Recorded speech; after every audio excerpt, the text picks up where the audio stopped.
নমস্কার বন্ধুরা, আমি সুস্মিতা মায়ের হেসেলে আপনাদের স্বাগত জানাই। আজ চলে এসেছি কাঁকরোলের ঝালের রেসিপি নিয়ে। তা কারা কারা এই রেসিপিটা খেয়েছেন অবশ্যই কিন্তু কমেন্ট করে জানাবেন। পুরো ভিডিওটা দেখার অনুরোধ রইল।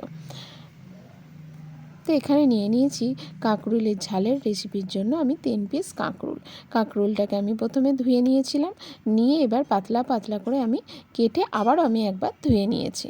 তার জন্য নিয়েছি আমি 2টো পেঁয়াজটাকে ওইভাবে লম্বা করে কেটে নিয়েছি। একটা পেঁয়াজ, একটা টমেটোটাকে আমি কুচি করে কেটেছি, আর স্বাদ মতো কাঁচা লঙ্কা নিয়েছি। এবার কড়াইয়ে পরিমাণ মতো সর্ষের তেল দিয়ে দিলাম, লবণ আর হলুদ দিয়ে কাঁকরোলটাকে আমি একটু ভেজে নেব। তা 2 থেকে 3 মিনিট মতো একটু নাড়াচাড়া করে ভেজে নিলেই হবে, বেশিক্ষণ লাগবে না ভাজতে। 2 থেকে 3 মিনিট মতো হালকা একটু লাল করে ভেজে নিলেই হবে। আর এই সময় বলে রাখি, আমার যে পুরনো বন্ধুরা আছে আমার সাথে এত সঙ্গ দেওয়ার জন্য তাদের অসংখ্য ধন্যবাদ। আর আমার যে নতুন বন্ধুরা আছেন তাদেরকে অবশ্যই জানাবো আমার চ্যানেলটাকে সাবস্ক্রাইব করে ও পাশে থাকা বেল আইকনটিটাকে প্রেস করে রাখার জন্য, যাতে আমি কোনো ভিডিও ছাড়ার সঙ্গে সঙ্গে তাদের কাছে নোটিফিকেশানটা চলে যায়। তা আমাকে এইভাবে একটু সাহায্য করলে ভালো লাগবে। এবার আমি কাঁকরোলটাকে তুলে রাখবো। তুলে রেখে আর একটু সর্ষের তেল দিয়ে আমি পেঁয়াজ আর টমেটো আর কাঁচা লঙ্কাটাকে আমি ভেজে নেব। তা ভালো করে আমার ভাজা হয়েও গেছে, দেখুন টমেটোটাও সিদ্ধ হয়ে গেছে আর পেঁয়াজটাও বেশ সিদ্ধ হয়ে গেছে। এই সময় দিয়ে দেব আদা, রসুন আর জিরে বাটা 1 চামচ দিয়ে আমি হালকা করে ভালো করে 1 মিনিট ধরে কষিয়ে নেব। আমি সবসময় হালকা আঁচেতেই আমি রান্না করি। এবার দিয়ে দেব 1/2 চামচ কাশ্মীর লঙ্কা, 1/2 চামচ হলুদ আর 1/2 চামচ লবণ। লবণটাকে অবশ্যই আপনারা পরিমাণ মতো ব্যবহার করবেন।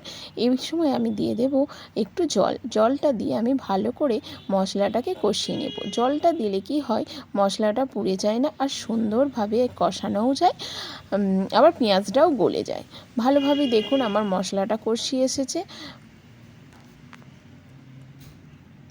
1 থেকে 2 মিনিট মতো এইভাবে কষিয়ে নিলেই হবে। তা সুন্দরভাবে কষানো হয়ে গেলে এর মধ্যে দিয়ে দেব কাঁকরোল ভাজাটা। অবশ্যই আপনারা কম আঁচে রান্না চেষ্টা করবেন। একটু টাইম নিয়ে যে কোনো রান্না করলেই সেটা স্বাদ অসাধারণ হয়। তো আমার মশলাটা কষানো হয়ে গেছে, এবার দিয়ে দেব কাঁকরোল।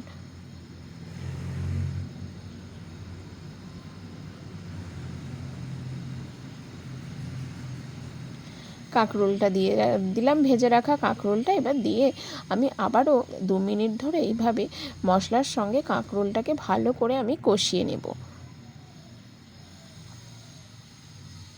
তো এই রেসিপিটা সুন্দর গরম ভাতের সঙ্গে দারুণ লাগে, অবশ্যই আপনারা একবার ট্রাই করবেন। সুন্দরভাবে আমার কষানো হয়ে গেছে। এই সময় দিয়ে দেব একটু পরিমাণ মতো জল।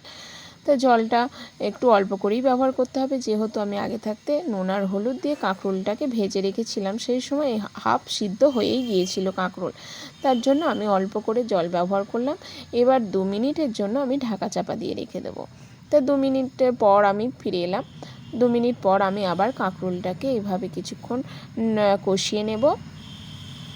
1 থেকে 2 মিনিট এইভাবে কষিয়ে নিলেই জলটাও কমে যাবে আর এটা বেশ চটপটা একটা ভাব আসবে। এই রেসিপিটা একটু চটপটা ভাব সেটা না হলে ভালো লাগে না। তো একটু নাড়াচাড়া করে আমি এখানে দিয়ে দিলাম গুঁড়ো গরম মশলা। গুঁড়ো গরম মশলাটা দিয়ে আমি আবারও কিছুক্ষণ একটু কষিয়ে ঢাকা চাপা দিয়ে রেখে দেবো, কেননা আমার একটু দেখুন হালকা গায়ে জল আছে। এই জলটাকে ভালো করে শুকিয়ে নিতে হবে, না হলে যে কাঁকরোলের যে ঝালটা সেটার আসল টেস্টটা আসবে না। তার জন্য আমি 1 মিনিট আবার ঢাকা চাপা দিলাম। এবার আমি নাড়াচাড়া করে নেব। দেখুন কি সুন্দর, জলও নেই, তেলও ছেড়ে দিয়েছে, সুন্দর একটা চটপটা ভাব চলে এসেছে। এবার আমি অন্য পাত্রে তুলে নেব। এবার আমি অন্য পাত্রে তুলে নিলাম আর গরম ভাতের সঙ্গে আমি পরিবেশন করব। এই রেসিপিটা ভালো লাগলে অবশ্যই লাইক, শেয়ার ও কমেন্ট করতে ভুলবেন না। আর পুরো ভিডিওটা দেখার জন্য ধন্যবাদ।